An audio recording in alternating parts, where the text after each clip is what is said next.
Votre attention s'il vous plaît. Cet élément est en ligne là. Contactez-nous pour savoir s'il est aussi disponible en la langue de votre préférence. Christequality.com. Les cieux sont à la portée de votre main, juste par un simple clic de la souris. Évangile-éternel.com. Conservation et partage de l'évangile éternel. En collaboration avec l'homme de Dieu, le prophète Médard Yalla, vous propose de suivre ce présent vidéo pour votre édification spirituelle. Bonne édification au nom de notre commun Seigneur et Dieu Jésus-Christ. Amen.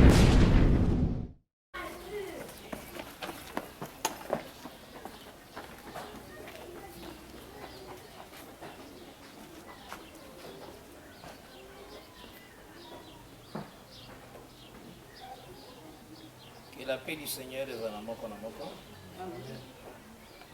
Mulungu akudaliseni.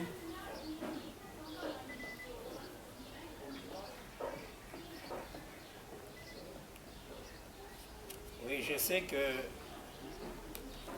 les dieux de grâce, azali les dieux tout-puissants, Izi bati mulungu wa grace ndiye mulungu wa kumwamba wa mpamvu zonse. notre Seigneur Jésus-Christ, Yende azali le seul maître, le créateur de tout. La parole de Dieu est assez puissante. Mulungu wasu Yesu Kristu na mawe yake yachira mawe ali yonse. Et tu as dit que le Seigneur azokamba biso malembe malembe. Tuzi bati mulungu atu sogolera pangono pangono. Nous avons insisté sur notre thème, les grâces saintes de David. Tukali kupitiliza na theme yasu ya lero grace ya David. Aujourd'hui, texte Nabiso toujours, Ésaïe 55, verset 3. Tuzapitiliza na mawe yasu ya mu Isaiah 55 verse 3. Il faut comprendre Bamate yango bien. Funika kumvesesa wamene tukamba kuno bwino. Je lis au nom de Jésus-Christ. Prêtez l'oreille et venez à moi. Écoutez et votre âme vivra. Je traiterai avec vous une alliance éternelle pour rendre durable mes faveurs envers David. We are going to read in Jesus' name, Isaiah 55 verse 3. Come to me with your ears wide open. Listen and you will find life. I will make an everlasting covenant with you. I will give you all the unfailing love I promised to David. Que le Seigneur bénisse cette lecture. Mulungu adalise mawe yake. Quand on parle de la bénédiction, Ngati akamba madaliso, la bénédiction en réalité c'est l'ouverture de la parole. C'est ça la grande bénédiction qu'il faut y avoir. madaliso yazoona ni kusegula mawe yake. Parce que l'on nyonso etikali le Seigneur après ça ngo mutu nyonso même un païen azwaka ngo. Ivi vinango vasala mulungu amapasa aliyense olo amene samuziva amavipeza. Omoni tangu le Seigneur ayaki. Mwaona Tanga yaki na ndako Abraham. pamene mulungu anabwera mu nyumba ya Abraham, Après ça qui promesse na ndako Abraham. anapesa promise mu nyumba ya Abraham Alobi l'année prochaine je reviendrai. ati chaka chai chabwera nizakabwera futi. À la même époque, Tawi yamene ino Sarah aura un fils.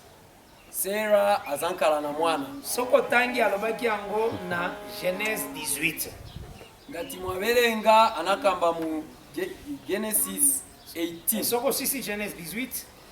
Kasiliza Genesis 18. Oluki na Genèse 19. Wasakila mu Genesis 19. Okomi na Genèse 21. T 21. eloko nazoloba eza nini? Eza Nzambe alakaki na Genèse 18 kakoya encore. Vamene nifuna okamba ati analayira mu Genesis 18 ati azakabwera futi. Tangu akoya, Sarah aura un fils. C'est ce qu'alobaki. patime anazakabwera Sera azankala na mwana. Soko tangi na bekriture okomona te lolenge éternel ayaki lisusu na bekriture wana. Kati mwabelenga mawayo muzakaona mwamene mulungu anabwera futi. Mais koyaya éternel c'était l'arrivée du fils appelé Isaac. C'est ça. Bati kubwera kwake kwa Kaena inali kubwera kwa mwana wamene anali kuitaniwa Isaac. Naza na souci makasi yo comprendre Bible. Nifuna mvesese Bible. Oyebi nyonso somona mabele nzamba pesa yango mutu nyonso. Ivonse pamene muona paziko la pansi. Bana pesa yango mutu nyonso. Mulungu amapasa aliyense. Nana bana te apasa bali bose. Musulman azobota sana bana. Mukalibona ko ba muslimu. Nani apesi bana? Ndana wapasa bana. Eza nzambe. Ni mulungu. Masambela ka Yesu te. Batia apempera ka. Omoni mutazanganga un magicien. Mazobota sana bana. Peza ti muntu ni magician. Donc c'est là que bana zamba pesa ka mutu nyonso. Ni kukambati bana mulungu amapasa aliyense. Mbongo apesa yango aussi mutu nyonso. Kaka nzambe. Drama amapasa aliyense. Est-ce que aussi manga malamu hein? Parce que nazo ningo comprendre dans ta vie. Que kondimana yo ezala lokola batu mususu te bakendaka losambo. Ati prière kuziwa kwanu kusankale monga abantu bene bamaenda chape bango bakansake kone prière suite à prière na suka ezake nzambe apesa yo nde lupango yango nde mpona ye kosambela. Ayo maganizo ati kusiliza kupempera mu mapempero yako ati mulungu akupase nyumba tango yako yaka pour la vie d'abord éternelle. Amen. Pamene mabwerera ubwera first everlasting life. Et Matthieu 6 le Seigneur azobenga biloko nyonso kokozo azobenga ngo le cirquois. Donc matabisi And biloko vili vonse pamene ungapeze mulungu avitana ti nimbasera. Omoni alobi na Matthieu 6 cherchez d'abord le royaume de Dieu. Mu Matthew 6 akambati tusakire first et nyonso ekopesa melayo par cirquois. Vili vonse vonse vene vizakabwera monga mbasera. Madaliso yose zakabwera monga nimbasera. Faut comprendre hein? Maintenant remarquez mama lingo kende wenze muzimai afuna kuyenda ku market azana mbongo na maboko te alipe ndrama. maintenant akoti marché aenda ku market bolandanga malamu awawa akoti marché tumvesese bwino kamene mama fumo kamba malamu ko se distraite mwana oyebi bien akiti te boyo oyebi malamu a distraire ka se distraite tu sa konkeleze mama akoti leti marché na panier na ye atelemi liboso ya mutu aoteka le riz loso. muzimai aenda ku market alina basket ayimira kusogolo kwa muntu aina agulisa rice asombi te siagula sana alobi pesaka matabisi ati nipase nimbasera naye kuwenze kozwama matabisi nga wenze nayeli kaka matabisi napwera chape ku market totenga mbasera atelemi place bazoteka obie mungu wa pilipili aza na besoin kaka bopese matabisi asombi te ayimira kusogolo kwa muntu aina agulisa sana gule bati ati ine munipase mbasera atelemi place bazoteka bilamba atali bilamba bien après ebisi moteki pesaka matabisi elamba aenda pamene bagulisa ba église alelo pour comprendre yango place nazokende aenda pamene bagulisa vovala ayangana vovala palasti auza wamene agulisa nipase nimbasera akoti na magasin soki ya libanais ou bien anani libanais zotala ya lebite ononga na ye kozwa matabisi nyonso yoko na ye vraiment eza matabisi angena mu shop ya mu Lebanese ayangana vintu vonse ayangana ti vamena bwera muno unipase mambasera ya vintu vene vili muno. Donc akoti neti na Shoprite angena mu Shoprite na Shoprite atali biloko nyonso azwi babiloko azwi soko tuni olobi kete na ye kosomba te na ye kaka kozwa matabisi ayangana vintu apinda muka ayangana ukamufunza ti wabwera ogula ti yayi na botenga chape mbasera bakobenga ye aza infol bazamuitana ati ni wofunda. Elle n'est pas normale. mutu wake siusebenza bwino. Maintenant on sorte ba fol wana. Batimuona bofunta Lelo baso. ezana ba pasteur. Bofunta baso. Oyo basangana kaka iniki mapona bakende kuluka madabis. Bofunta baso kuli. Je vous dis vrai. Na pastazi Oh. bene ba mabwela Eh. chabe ati baendo funa chabe mbasera. Yaka na Yesu kozwa mwana. Donc mutu aye iniki maka pona mwana. Donc il est venu pour laisser le roi. Yaka na Yesu kozwa mbongo mingi frère na zoebisa yo. Ati bwerandi kuli mulungu muza barabana olo muza kankala na ndrama abwera chabe kuli mulungu kuli Yesu chifukwa cha mbasera. Donc mutazo sambela uniquement kaka po koma ndambongo magasi unique vina ye yangwa. Soko yoki ake combat quelque part ko sambela. Zambe pas pesanga mbongo mingi. Donc azana na problème vie éternelle. Ndio moni wa. Muntu Azana ngwata problème. Kuyamba kupempera ya biloko eve aendo pempera chabe chifukwa bamupase ankale chabe wa ndrama maningi eve everlasting life size bafuna chabe ndrama apempera chifukwa cha ndrama cha yango nazo ebiso mena tala mena na mabele ba sorta ba église nyos. That's why nikuuzani moyangane pazikula pansi type ya ma churches. Luka église ezolo ba chercher d'abord le royaume des cieux. Karanga ne church amene ikambati tusakile festi Luka everlasting église life. ezolo ba ke nyonso ezaka sur quoi oyo yakasima. Sakilani church muzinge no ma church amene ikambati ivo vose vinango vibwera ni mbambasera. C'est pourquoi un homme bien averti, une femme bien avertie a veiller sur la parole de Dieu. That's why muntu amene ali na nzenu aza eve aza yanga na chabe mawe ya mulungu. Et ayebi que la parole de Dieu yango nezo pesa la vie éternelle. Azibati yamene inde mupasa everlasting life. Yango Paul alobaki. That's why Paul anakamba. Notre frère Paul. Tanga zo koma ba Corinthiens. Brother Ba was Corinthiens. Paul pamena nalemba Corinthians Alobaki boye anakamba ti na 1 Corinthiens 15. 1 Corinthians 15 À partir il y a verset 15. Verset 15, 14. verse 14. Je lis au nom de Jésus-Christ. Et si Christ n'est pas ressuscité, dans 1 Corinthiens 15, verset 14, tiens verset 18. Et si Christ n'est pas ressuscité, notre prédication est donc vaine. Et votre foi aussi est vaine. Il se trouve même que nous sommes des faux témoins à l'égard de Dieu, puisque nous avons témoigné contre Dieu qu'il a ressuscité Christ, tandis qu'il ne l'aurait pas ressuscité. Si les morts ne ressuscitent pas, si les morts ne ressuscitent point, car si les morts ne ressuscitent point, Christ non plus n'est point ressuscité. Et si Christ n'est pas ressuscité, votre foi est vaine. Vous êtes encore dans vos péchés. Et par conséquent, aussi ceux qui sont morts en Christ sont perdus. Si c'est dans cette vie seulement que nous espérons en Christ. Verset 19,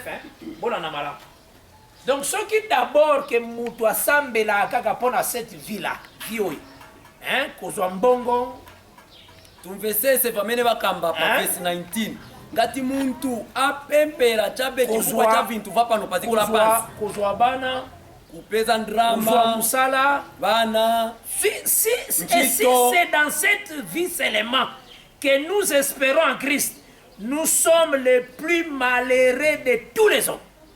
Amen. Tu comprends? Hein? Ce qu'on fait derika kosambela que pas Christ kaka. Na lobite que kosenga mwana eza mabe, non, faut comprendre ngai. Est-ce que na mala? Na lobite que kosenga nzamba résoudre le problème nanga financier na zo mbongo eza mabe. Non, Sina je n'ai kamba pas dit ça. ati kupempa mulungu akupase ndrama Je n'ai pas dit ça. olo mulungu akupase ko mwana Mais na lobi o eza utile. D'abord la vie éternelle. but yena kamba ati amene ifunika first Donc, ni everlasting life. on espère en Christ pour la vie éternelle. Ise chamene chifunika mu life yasu ni life ya Bible le biso ko espérer en Christ pour na babiloko ya mabele oza malheureux ou malheureuse. C'est ça l'écriture, Totangyang. Bible ikamba ati ngati we ufaka chabe nzeru pali vitu vapa zikola pansi ndiwe wachabe ulibe kulibe mwamene ulibe. Donc il faut yeba que quand yozo sambela pour la vie éternelle. Ifunika kuziba ati kupempera kwako kwamene upempera. Donc nazo kwa cha life yamu ya yaya. Soki nazo sambela ezaki pona bongisa bokonja likolo na kende. Ngati ni pempera ifunika life yanga yamu ya yaya inkale straight. Ifunika one day nikaende mwa. Maintenant esengeli na yo yeba. Ifunika one day. Comment batu bako kende enfer? Et puis comment batu bako kende na vie éternelle, na enlèvement. Ifunika one day ukazibe, ifunika uzibe. Ati mwamene muntu angaende mwamba, mwamene muntu angankale na life yamu ya yaya. Landa malam. Tangu Paul a expliqué sur la résurrection et kosalema. Mukonke bwino mwamene Paul anali kupunzisa resurrection. Bosimba malam parce que nazo expliquer na la vie éternelle. Munikonke bwino nifuna kuchite explain life yamu ya yaya. La vie éternelle c'est ça le royaume de Dieu. Life yamu ya yaya ndiye kingdom ya Mulungu. Quand il dit que je suis dans le royaume de Dieu, je suis dans la vie éternelle. En Christ et Jésus. Nili mu kingdom ya Mulungu nishi nili mu life yamu ya yaya. Tala nengi Paul a comparé la résurrection le jour où le Seigneur a goya. Tuone mwamene Paul a chita compare life yamu ya yaya de amene Yesu azaka bwela. Landa verset 35, 36, 37, il y a 1 Corinthiens 15. Verset 31, 32, 37 ya Corinthians 15. Je lis au nom de Jésus-Christ. Mais quelqu'un dira, comment les morts ressuscitent-ils? Et avec quel corps viennent-ils? Dans le but insensé, ce que tu sèmes ne reprend point vie s'il ne meurt. Et ce que tu sèmes, ce n'est pas le corps qui naîtra. C'est un simple grain de blé peut-être, ou d'une autre semence. Puis Dieu lui donne un corps comme il lui plaît. Et à chaque semence, il donne un corps qui lui est propre. Amen. For I swear, dear brothers and sisters, that I face death daily. This is as certain as my pride in what Christ Jesus our Lord has done in you.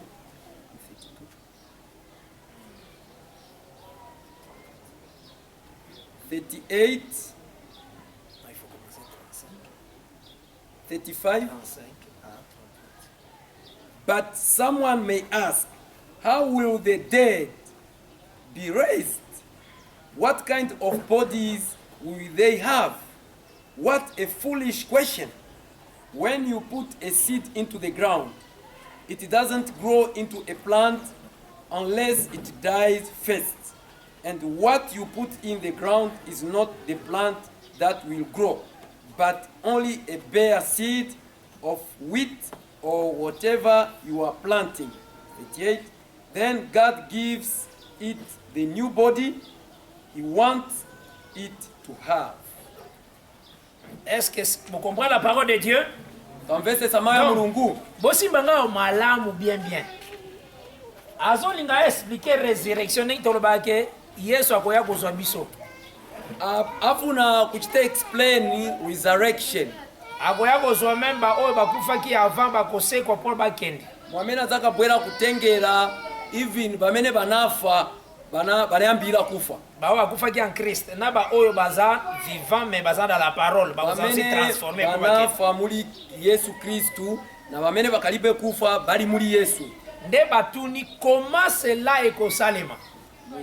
Question ifunsa ti bija izaka chitika bwanji. Nde frère Paul alobi talana no les grains soko loni rien. Atupasa example po atitiangane seed yamene tushanga. Ezonga kanabo moite, c'est ça la question à poser. Si ma bwera na life. C'est qu'il y a une leçon, faut te comprendre. ngati twamvetsetsa grain ndenge eza boye ata soki eza deja ese ekauki po etiama na mabele il faut ezala na oyo babengaka germe ya vie na kati nango olosite ya yuma ati baifake mutoti ifunika ili na life yamene ili muli eve muli nalingi bolanda très bien munikonke bwino bolanda vraiment très bien munikonke bwino soki grain eza na germe ya vie te soki otie epoli ekobota te ça va sidi ngati ilibe life mukati muli eve ukafaka chepanzi padoti izaola ezala na bagrain mosusu eza ya kokufa ata otie ekobota te kuli basidi enango emankala yola ukafaka chabe pansi chaola me nini ezosalaka grain elonami mpe ebimi ezalaki na vie na kati nango une vie chamene chilengesa ti bakafaka pansi seed est-ce que bozolanda nango malamu imela cela veut dire quoi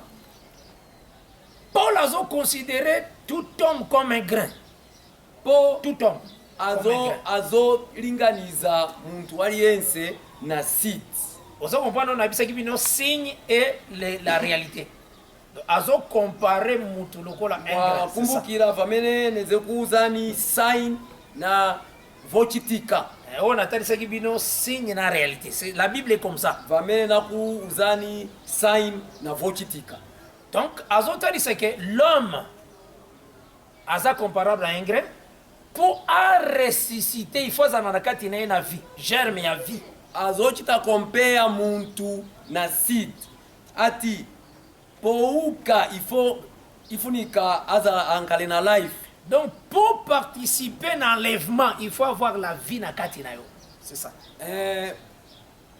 iwe de amene Yesu azakabwera ati unkale umozi wa bamene baja bamene bazakaenda ifunika uli na life mukati muliwe donc c'est que la vie il faut zana na kati na yo ifunika life linayo muliwe s'appelle la parole de Dieu iyo life niyo itanidwa mao ya mulungu si oza na parole de Dieu ngatuli nayo c'est que ko espérer na vie à résurrection kokene ulina ngatuli na life nishina iwe maintenant qu'est-ce qu'on appelle la parole de Dieu ndene tuitana frère mao ya mulungu ba magicien pe baza na Bible hein ba magicien na bebe baza na Bible hein bambiri bantu bali na mabible est-ce que ngolo bage baza na vie éternelle non ishi na bebe bana life ya muyaya il faut yeba bo proverbe 30 verset 5 6 elobi funika mwaona proverbe 30 verset 5 6 5 6 bolanda nga malamu je lis au nom de Jésus-Christ toute parole de Dieu est éprouvée. Donc cela veut dire ezali une parole oyoyo eza hein au moins bazwaka l'or balekisi yango na moto après komi l'éclat makasi mao ya mulungu donc endimama monga God la parole de Dieu go discuter nango te God monga bamaifaka mu muliro atinkale clean maning c'est que la parole ezoyebisa yo eza déjà éprouvé ogo changer ngo te sunga shushane na mao ya mulungu vamene kuuza nde vamene hivyo nde balobi il est un bouclier pour ceux qui cherchent en lui un refuge ati eve ali omonene achingiriza bagladiateur babwera kuli eve bao baza kobunda bakomba ya kala tanga aza na cheval eloko moko azalaki nango neti nzungu soki flèche babeti abare ngati taona kudala bamene banali kumenyana ngati baenda na mahosi et l'écriture ezolobake oye baraka ba flèche nyonso ennemi c'est la parole de Dieu ati chamene chija chamene chenzo chingiriza bakunkondo baja ndiye mau ya mulungu est-ce que vous comprenez la parole de Dieu est un bouclier ati mau ya mulungu ili monga chija chamene chingiriza pour ceux qui cherchent en lui un refuge kuli bamene basakira kuyenda kubisa mamuli eve quand tu ne cherches pas refuge dans la parole de Dieu ngati sufuna kubisa mamu mau ya mulungu la parole ne sera pas ton bouclier mau ya mulungu sazaka kuchingirize okutana batei musona yoka motei mususu alobi likambo na lobi ata eza nango na Bible te namvera wawina ngo preaching ati olona kamba chingolo pa koko na biso azakolo ba mingi eloko moko koko na biso te. Les gens blaguent avec les gens. na hivyo vamene nikuzolo chisiri mu bible Toza na besoin koko na église. kuli bambuya banga Bon, eza parole de Dieu te. muchani Mais eloko nazoloba eza eloko bokoko oyo tomonaka tradition na biso. Faut tolandango. Non, non. ati vintu vamene nikuuzani si vili mu bible bati ni vintu vamene va ma tradition yaso ifo ifunika Coutume eza bouclier te. Faites attention.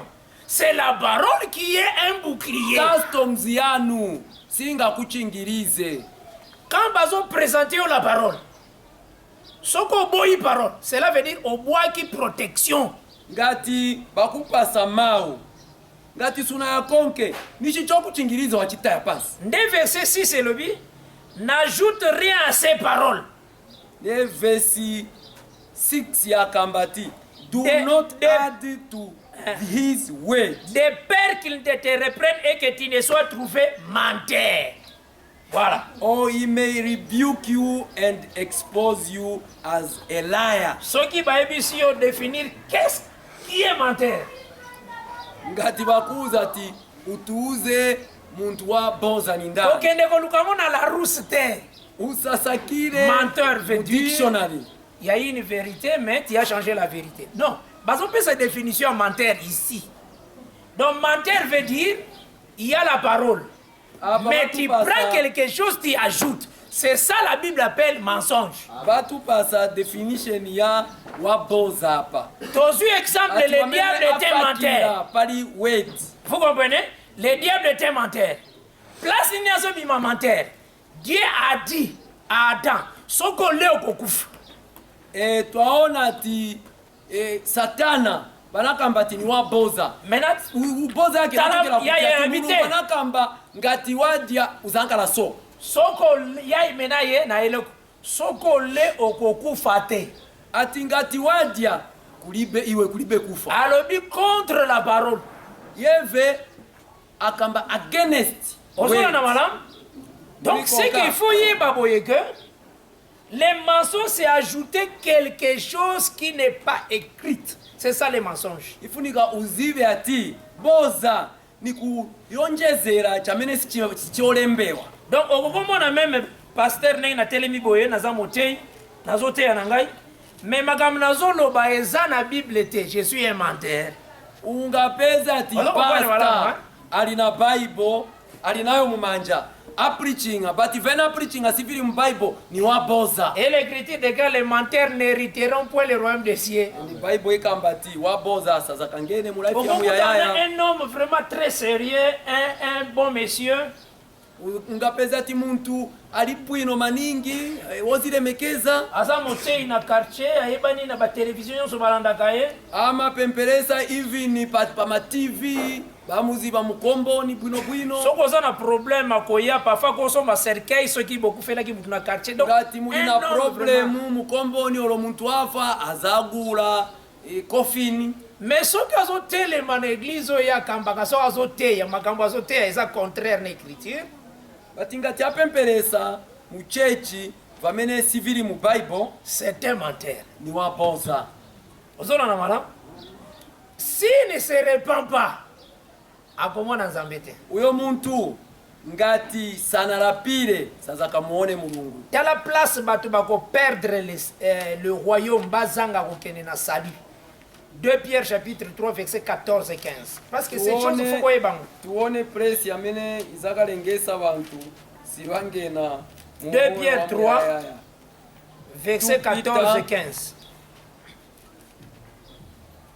14 2 Pierre 3 verset 14 et 15. 2 Pierre 3 2 Peter 3 verset 14 et 15. 15 Bozola na malam. 15. C'est pourquoi, bien-aimés, en attendant ces choses, appliquez-vous à être trouvés par lui sans tache et irréprochable dans la paix. Croyez que la patience de notre Seigneur est votre salut. Comme notre bien-aimé frère Paul vous l'a aussi écrit, selon la sagesse qui lui a été donnée. C'est ce qu'il fait dans toutes les lettres. où il parle de ces choses dans lesquelles il y a des points difficiles à comprendre, dont les personnes ignorantes et mal affermies tordent le sens. Maintenant, question dans autres. Quand quelqu'un tord le sens de l'écriture, quelle est la conséquence? C'est conséquence. Comme celui des autres écritures pour leur propre ruine. Verse 14. And so, dear friends, while you are waiting for these things to happen, make every effort to be found living peaceful lives that are pure and blameless in His sight. And remember, the Lord's patience gives people time to be saved.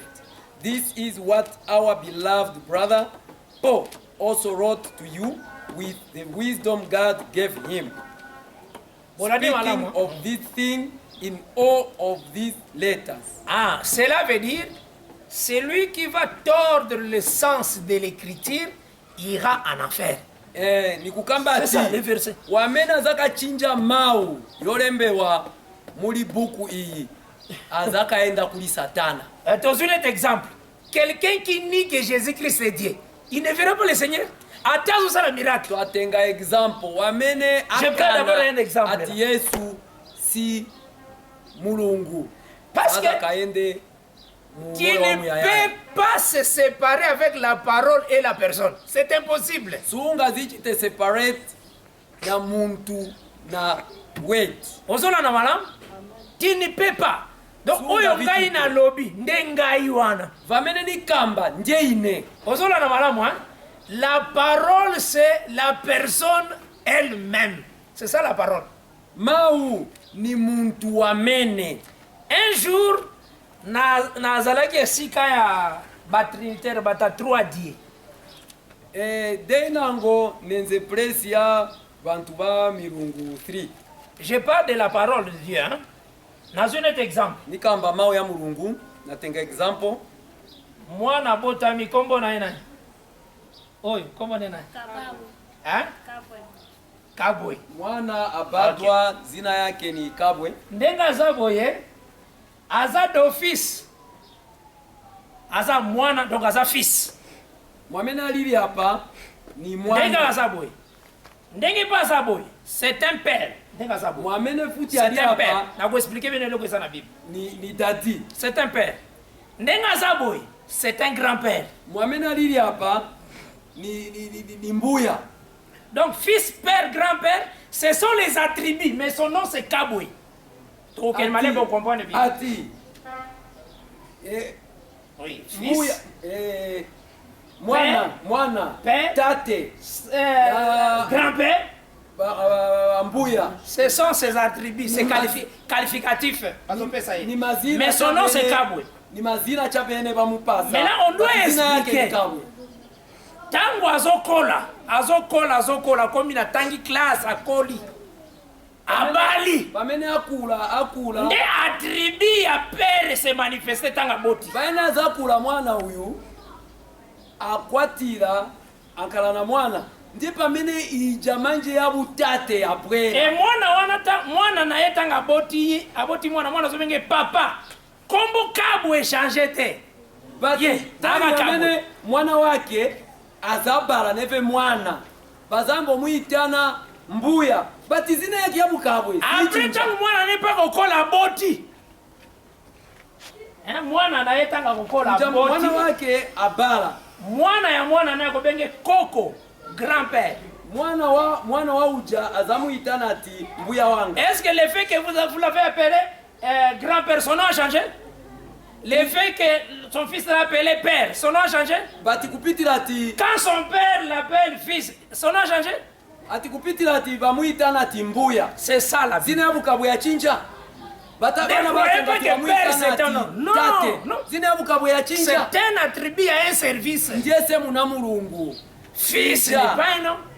Fils c'est un attribut de service. Ati kukamba ati mwana si zina yake C'est lui qui a dit que le Saint-Esprit est voyé par Nabino. Ndio ameona kwamba Holy Spirit zakabwera kulimo. Le Père vous enverra un autre consolateur. Ndio anakamba ati mulungu azaka tate azaka kutumizirani Le Père, vous avez un autre consolateur qui sera avec vous, le Saint-Esprit. Tu comprends, hein? Après, continuez, Koloba. Un peu de temps, vous ne me verrez plus. Mais un peu de temps, vous me verrez. Car c'est moi qui serai en vous. Il les a expliqué que le Saint-Esprit, c'est lui. Azana Jean chapitre 15. Ces choses, il faut vous comprendre. Quand quelqu'un prend ça mal, il perd la vie éternelle. John chapter 15. Il perd la vie éternelle. Jean. Everlasting life.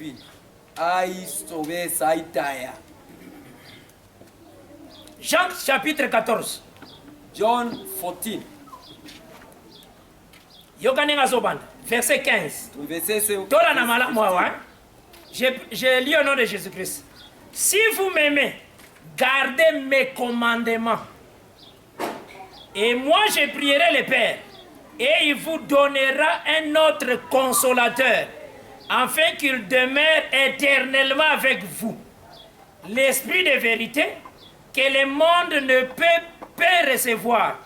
Parce qu'il ne voit point. Et ne le connaît point. Mais vous, vous le connaissez. Talana Ningasoro. Talaba tournir à Jésus. If you love me, obey my commandment. And I will ask the Father, and he will give you another advocate. Who will never leave you. He is the Holy Spirit. Car il demeure avec vous. Donc vous êtes ensemble avec le Saint-Esprit. Hein? Il demeure avec vous. Et il sera en vous. Il sera en vous. Hein? Après à expliquer très bien ce Saint-Esprit. Je ne vous laisserai pas orphelin. Je viendrai à vous. I te explain the Holy Spirit. Bien-aimé. Ati sinizaka kusieni ma orphans. Nani akokotika orphelin? Donc celui-là c'est un père. Wamenezanga kusie orphans. Lui-même a dit le père que je parle. C'est moi-même. Tant à émission que je ne te laisserai pas orphelin. Il fallait pas dire c'est que le père c'est toi. Tant à l'objet le Saint-Esprit. Et vous allez en kati na bino. Sinizaka kusieni orphan. Nani kufunika bamuzi ati nishitate ndiwe. Tant à l'objet le Saint-Esprit ça na kati na bino. Abagisi encore. Je ne vous laisserai pas orphelin. Moi-même je serai en vous. Difficulté nini mutazana ngome. Sinizaka kusieni orphan. Nizaka nkala muri imwe. Yoka aye ni Holy Spirit muri imwe. Aye na Jean 16. Après manje mu John 16. Donc verset 25. Soit Jean 16 verset 25. Alors dit boy. Je vous ai dit ces choses en parabole. L'heure vient où je ne vous parlerai plus en parabole, mais où je vous parlerai ouvertement du Père. Donc, quand il disait le Père est plus grand que moi, il dit c'était un parabole. Quand je disais le Père est aussi, c'était un parabole. Mais l'heure viendra où je vous parlerai ouvertement de ce Père. Ati, time izaka bwera, yamene nizaka kuuzani vintu vonse kiria. Nishipena kamba titate alimwamba anali kukambira mu maparable. Oye zaki suka ya fina enda solo bage place yo soko mona na soko ebisebino le père est aussi le père est plus grand. Il dit que c'était une parabole. Akambati c'est ça le verset. Amena anali kukambati tate alikumwamba. Il dit que ezalaki na eza parabole mais faut comprendre ma parabole. Il faut lika kuvimbe sasa. Ne ayena verset 26. En ces jours, après mon verset 28. Quand je vous parlerai ouvertement du Père, en ces jours vous demanderez en mon nom et je ne vous dis pas que je prierai le Père pour vous. Voilà. Il exclut le Père. Quand vous comprenez ouvertement ce qui est Père, vous me demanderez, je demanderai au Père. Vous demanderez à moi, je demanderai au Père. Maintenant, avant ce que ça vienne, le Père est plus grand, le Père est comme ça. C'était des paraboles, ce n'était pas ouvert comme ça. Mais quand je vous parlerai ouvertement, tant que vous savez, cela veut dire, c'est que Père, nous avons le Père éternel. Neyo, ulaifi. Pamena ali anali kulasi ya life yake. Anali kubauza ati. vamene muzakamba kupempa ndine nizakamba kupasa ni ansa sana kambe futi vali yao tate nizakapempa kuli batate alakamba ti ma ansa ziyazamba uchoka kuli ine nishi even ndiye nali tate. Maintenant, regardez maintenant toutes les églises. Tuyangane manje macheche. Ils sont restés dans les prédications quand Jésus dit le Père est plus grand que moi. Mais il y a une émission dans ce qu'il y a une parabole. Oh, ati tuone macheche. Maintenant, on tika lika. Pempele sa chabe atio pa ina nali ukamba tio tate anali mukuru paline. But isi bai balati ku last year life anali ukamba ati tate ni eve. Ati kale je suis venu. Il est venu chez le Père est plus grand. Jésus a dit que c'était une parabole. Je vous expliquerai cela. Tant on a expliqué, Jésus demandera au Père. Alors, c'est une parabole.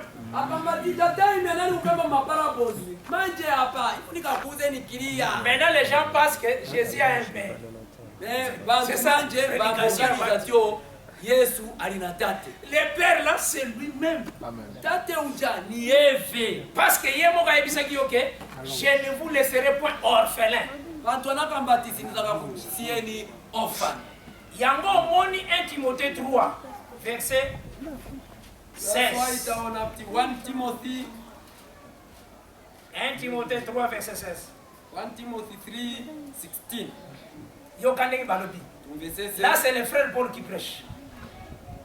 Alobi est sans contredit. Paul dia preaching 1 Timothée 3. Ayo interprétant direct. Ah c'est ça. Et sans contredit le mystère de la piété est grand. Akambati sanga jite contradicti mystery ya unkala bwino. Donc eza mystère donc quelque chose qui est caché. Vintu venez vos bisika. Les gens de ce siècle vont comprendre, c'est très grand, c'est un mystère. Ati vintu vamene bantu ba manje si banga vese. Maintenant on veut t'expliquer ce mystère. Afuna manje kuchita explain Dieu a été manifesté en chair. Ati Mulungu anapwela mutupi. Dieu a été manifesté en chair. Donc c'est lui qu'on a vu là marcher à Marie à Jérusalem. C'est Dieu lui-même. A été manifesté en chair, justifié par l'Esprit, vu des anges, prêché aux nations, crie dans le monde, élevé dans la gloire.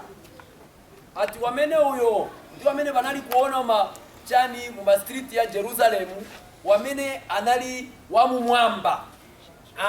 Là, l'idée à Paul, Dieu a été manifesté. Ati preaching ya Paul, anali kukambati. Maintenant, 1 Jean 5 verset 20. 1 John 20. 1 Jean 5 verset 20. Nous savons aussi que le Fils de Dieu est venu. Et qui nous a donné l'intelligence pour connaître le véritable. Et nous sommes dans le véritable. En son Fils Jésus-Christ. C'est lui qui est le Dieu véritable et la vie éternelle. Il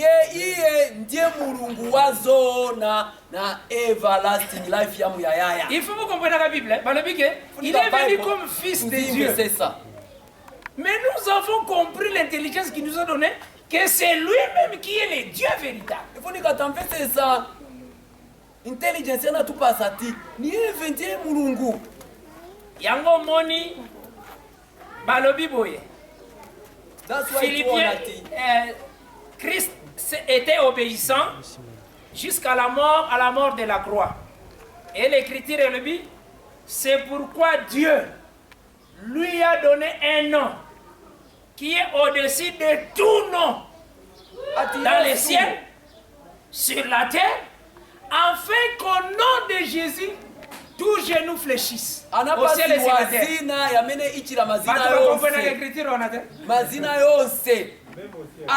Même au ciel. Donc, celui qui a Jésus, on a son père. Père, on a fou comme la cahier. Mais je vous livre. Comment les gens lisent? ngati Yesu ali na tate nishuja tate na Eve ama mkwatira Au ciel, tout non. Bakofukamela yango liza likolo. ati umwamba vonse bizaka mukwatira nishi tate utu amena zaka mbokumkwatira. Donc soko tika kazana tata wanafukamela kaye. Ngati uprichi ngati ali na tate wake nishuja tate wake ama mkwatira na Eve. Maintenant un jour nakutanaki na batei moko. One day nakumana na babenango bene ba preaching Na zui écriture natenga mau natalisi bango écriture nabarangiza na zui Esaïe natenga Isaiah chapitre 45 45 nakutanaki na mutu moko andimaka aboyaka kama Jésus est Dieu. nakumana na muntu amena makana ati Yesu si tate monga amene utuma ona Et na zui Esaïe 45 verset 23 namutengera Isaiah 43 verse maintenant 23 muti verse buno bwino na kugwira mavesi totanga Zapana nao yoga verset 23 Esaïe 45 je le jure par moi-même. Là c'est Éternel Adonai qui parle ici. ati nirapira muzina yanga Je le jure par moi-même. La vérité sort de ma bouche et ma parole ne sera point révoquée. ati chazoona chichoka mukamwa mwanga na mau yanga kulipa zaka ya Là c'est Adonai. C'est l'Éternel qui dit une parole qui ne sera point révoquée. Quelle est cette parole? ati mau yamene sibanga chose Landa parole mau l'Éternel bwanji alobaki ekozala jamais révoqué parole. Yoga tuone parole. mau yamene anakamba ati kulipa Parole mena zaka ya yango. chosa Nazotanga parole yango maintenant. Tulenge Na mau ya verset Kain. 23.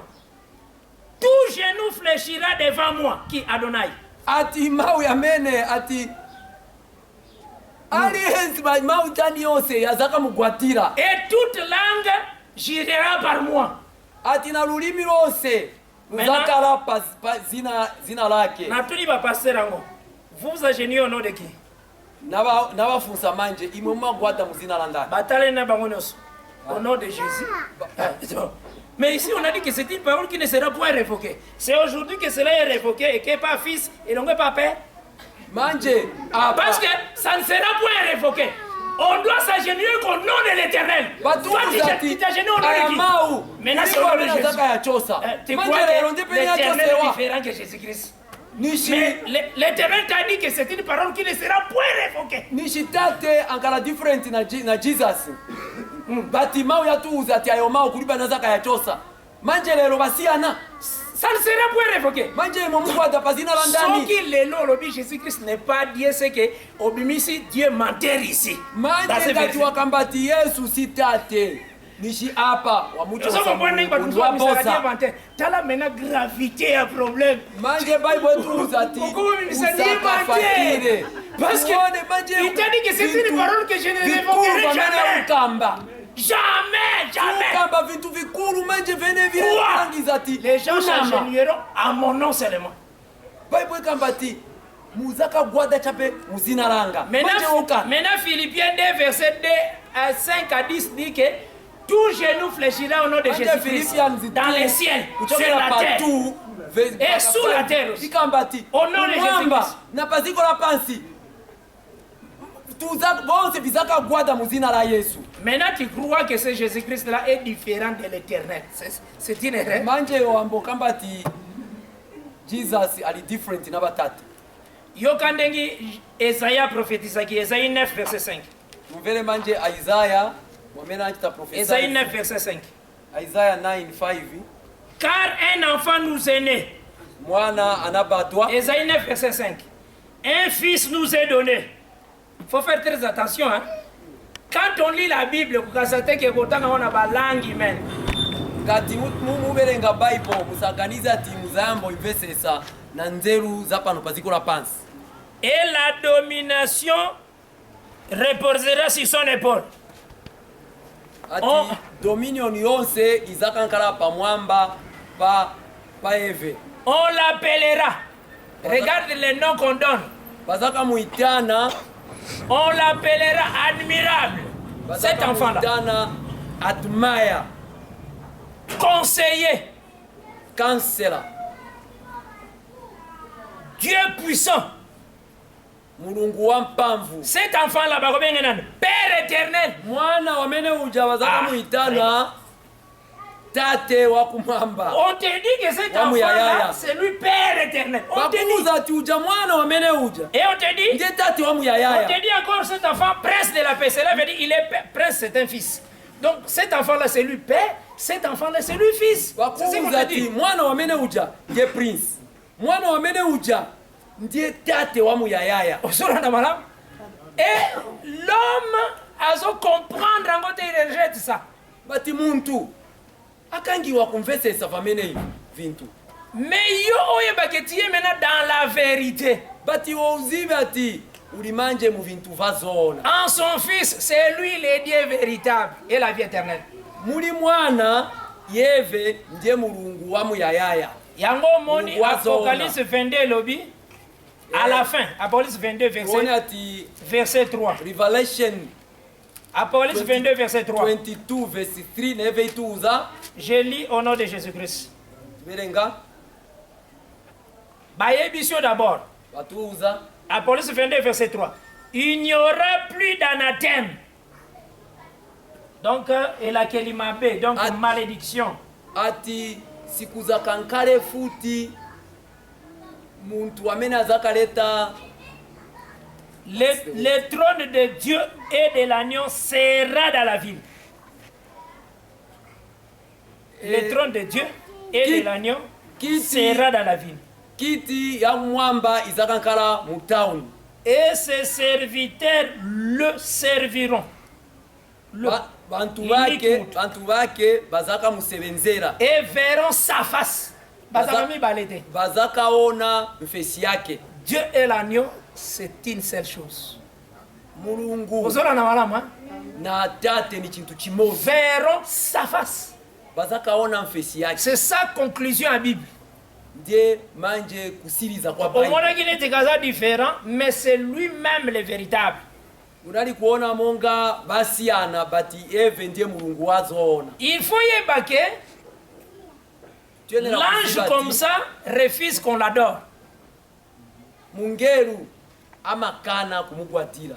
Et Jésus-Christ un jour, dans Jean 8, a lobby d'abord que John 8, one day, Jesus, John 8, Abraham, votre père, azalaki na besoin mon angai. Abraham, votre père, azalaki na besoin pour mon angai. Ati Abraham tate wanu anali kufuna anione. Amona mon jour. Ati aone même kolamona ki asepeli. Ede amene anaona anakondwela. Toi tu n'as même pas 50 ans et tu dis que tu as vu Abraham. Ulibe 50 years wakamba tunamuona Abraham. Avant qu'Abraham fit, je suis. Ati before Abraham ankarepo nenzeko. Abraham amonaki nani? Abraham avait vu l'Éternel qui est allé le voir. L'Éternel. Abraham anamuona wa muyayaya. Melkisedek. Anamuona. Hébreu 7 elobi. Hebrew 7. Kango akutanaki na Abraham. Atipena kumana na Abraham. Il a béni Abraham. Anamdarisa. Or, sans contredire, c'est le supérieur qui bénit l'inférieur. Bati tuzi bati wa mukuru ndiama darisa mungono. Sur la terre, Nathan wana le supérieur était Abraham, le supérieur. Au milieu des humains, c'était Abraham. Yango komona Abraham ataza en Égypte. Le roi lui dit Abraham, bénis-moi. Bénis-nous. That's why Abraham payana ali ku Egypt. Olo wa king banali kumuuza ati Abraham to darisa. Aussi même Genèse 22. Olo Genesis 22. Dans le pays de Guéra, le roi dit Abraham, bénis-nous. King, mu country amene Genèse 20 plutôt, Genèse 20. Genesis 20. Genèse 20. Chapitre 20. Abraham, bénis-nous. Country ja Guéra ati Abraham to dariseni. Maintenant, Hébreu Zolobake, on a vu un homme qui a marché sur la terre, Nathan Abraham. Aïe qu'on bénir Abraham. Bati Ibrahim kambati tunaona muntu. C'était un homme. Anali pano paziko la pansi time ya Abraham. Babenga qui est sacrificateur du Dieu tout puissant. Banamuitana ati Melkisedeki mulungu anaenda pano paziko la pansi. Nde Hébreu 7 elobi non.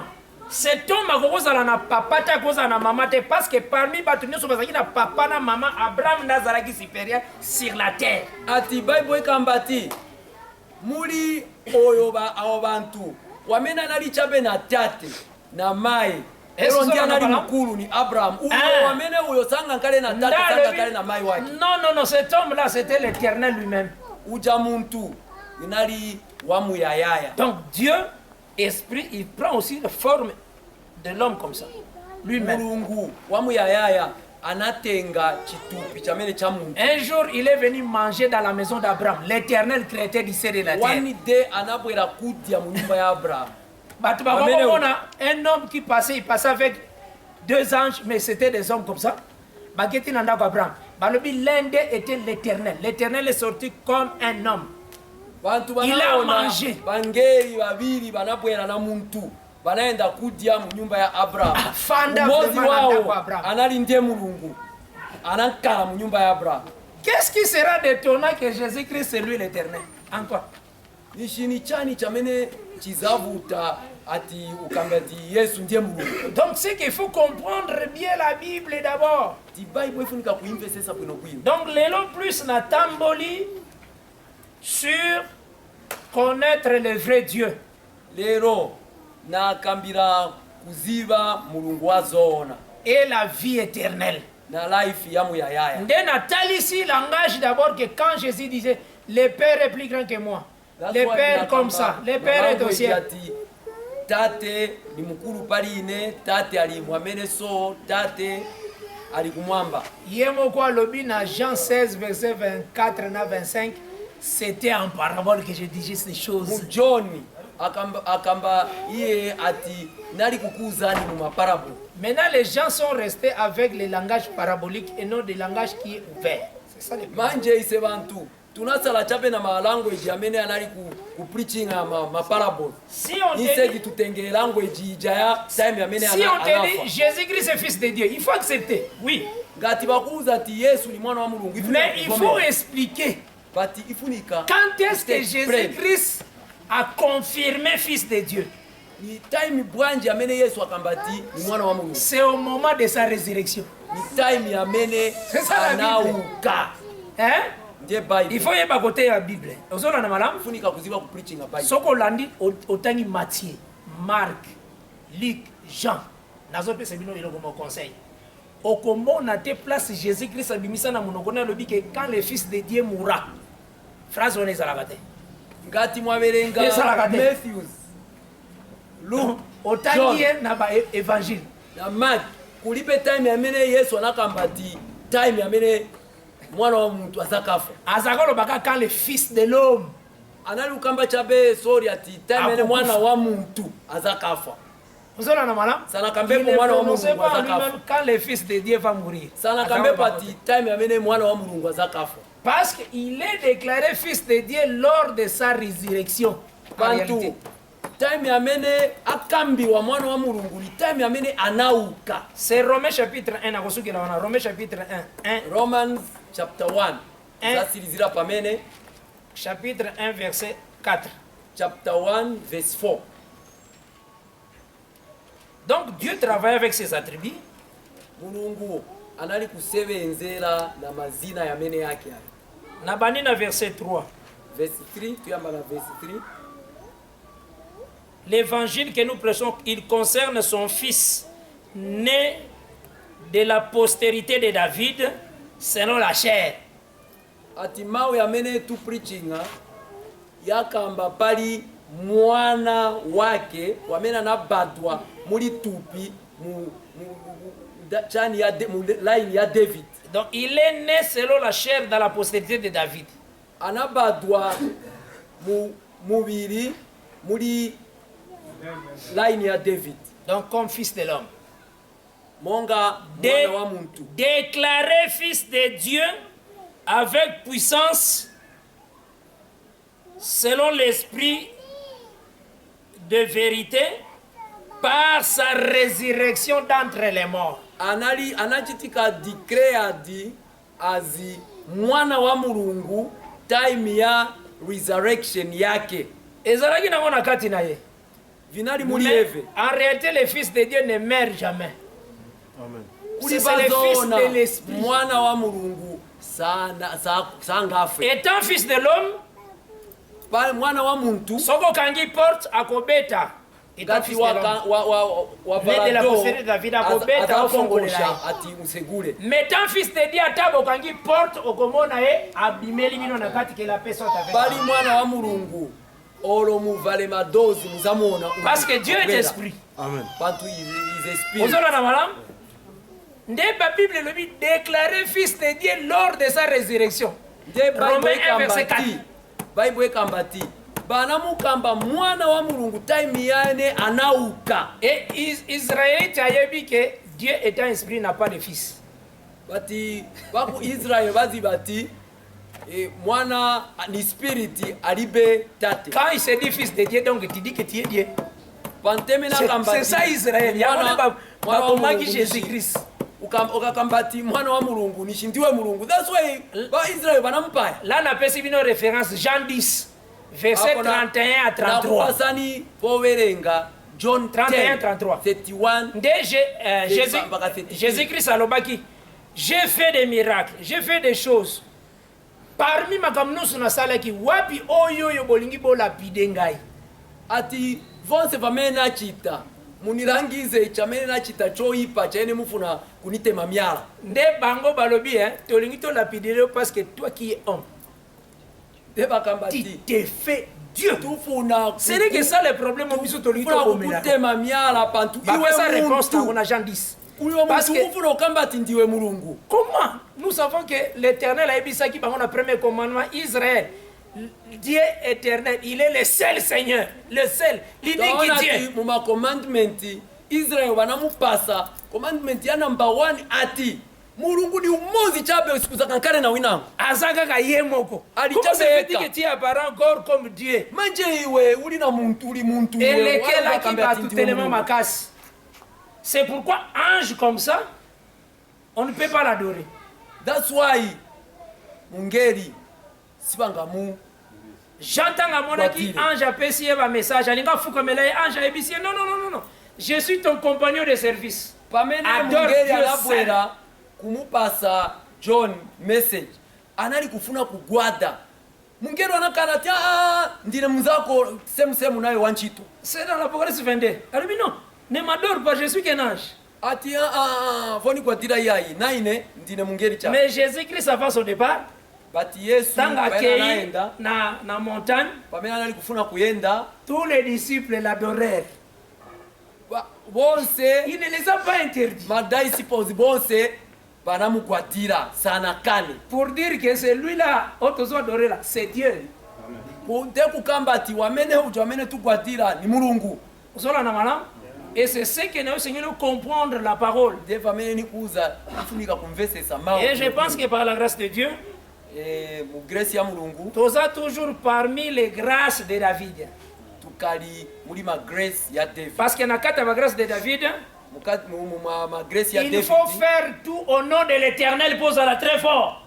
ifunika kuchita vili vonse muzina ya Éternel. wamu ya yaya C'est ati parmi les unkale grâces. na mpamvu Sa force s'élèvera par mon nom. Parmi les mpamvu grâces. zako zizakabwera chifukwa cha zina yake Or, aujourd'hui, la force s'élève au nom de Jésus-Christ. alero zina mpamvu zako zibwera chifukwa cha C'est zina la Yesu dans les Kristo. grâces de David. Ivo vonse vili mu grace La ya David psaume 89, verset 21, ok, tu même la verset 30. mu Psalm 81 89 Parce que grâce à Nande Yangonde tout ça nango aujourd'hui. bantu grace wamene tuli nayo lero Il faut y avoir répondre bateau. ifunika Tu es kuziba dans cette alliance comment? kuyanka uli muri Je grace suis dans cette alliance de la Ouais. grâce nili mu grace parce yo que Dieu avait donné à David les faveurs. Ce n'est que ça. bantu mulungu anapasa ma favors Les noms Muri David. ensemble la rapport Zamba pesa ki David ba faveur. ni C'est pempera pourquoi lero j'ai bantu mulungu anapasa ma favors muri David Soki mutatuni pesa l'écriture au PC Isaïe 55 verset 3. Le Seigneur a dit que nakosala alliance éternelle avec vous Ce n'est que pour rendre durable mes faveurs envers ati David. tupase Izalo scripture komsude. ubapasa Isaiah 55 verse 3 Et ces faveurs, parmi ces faveurs, c'est le nom de l'Éternel. ati muli mafavors ayo ndiene tuona ati zina lya C'est wamuyaya dans les faveurs. ni mafavors. Il y a beaucoup de faveurs que le Seigneur appelle ce qui David. Et ces faveurs, aujourd'hui, nous en avons. mumafavors yawene banapasa David yambiri enango tulinayo lero. Et le frère Paul l'a prêché dans Acte 13, à Talisibiso que nous avons reçu les faveurs de David. Po anaya preachinga mu Acti 13 analangiza ati tulina mafavors ya David. Et il faut qu'on talisango c'est que nous tu es au-dessus de tout. À cause de ce nom-là de Jésus-Christ. ifunika kulangiza ati uli pamwamba pavonse chifukwa cha zina la Yesu. Et dans ton cœur, croire que Dieu est avec toi. Il ne peut jamais te laisser. Na mumutima mwako ifunika kuziba ati ulina wamuyayaya sanga kusiye. Que le Seigneur a pas richement. Mulungu Au nom de akudaliseni mu Jésus-Christ. zina la Yesu Kristo. Seigneur de grâce, le Dieu de paix. Topé si on merci parce que vous allez mosungi monene. Ngolu na yonde zali kimia pour nous. Zala au Dieu malamu pona libota mobimba. Oh Dieu, monana malamu Seigneur. Mayele na yo pesa mela libota pour la gloire de ton Seigneur. Nous avons ainsi prié. Demanda grâce au Dieu. Likolo na moko. Au nom de Jésus-Christ. Amen. Amen. Que le Seigneur Jésus-Christ a pas richement. Merci d'avoir suivi ce message et que Jésus-Christ vous bénisse. Si vous avez une question à l'intention de l'homme de Dieu, si vous voulez que l'homme de Dieu prie pour vous, si vous voulez vous confier à l'homme de Dieu, ou si vous voulez tout simplement bénir l'homme de Dieu, contactez-le directement si ses coordonnées sont disponibles depuis sa page. Sinon, contactez-nous et nous lui transmettrons vos préoccupations. N'oubliez pas de faire un tour à notre page évangélisation pour voir en quoi vous pouvez vous rendre utile à Christ par cette œuvre. Que Dieu vous bénisse tous.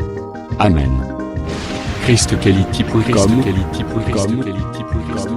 Les cieux en un clic de la souris. Évangile-éternel.com, le site de l'Évangile éternel. Christ et Quality Fondation, équilibrer la manne ramassée dans le désert de sorte que chacun ait un le maire.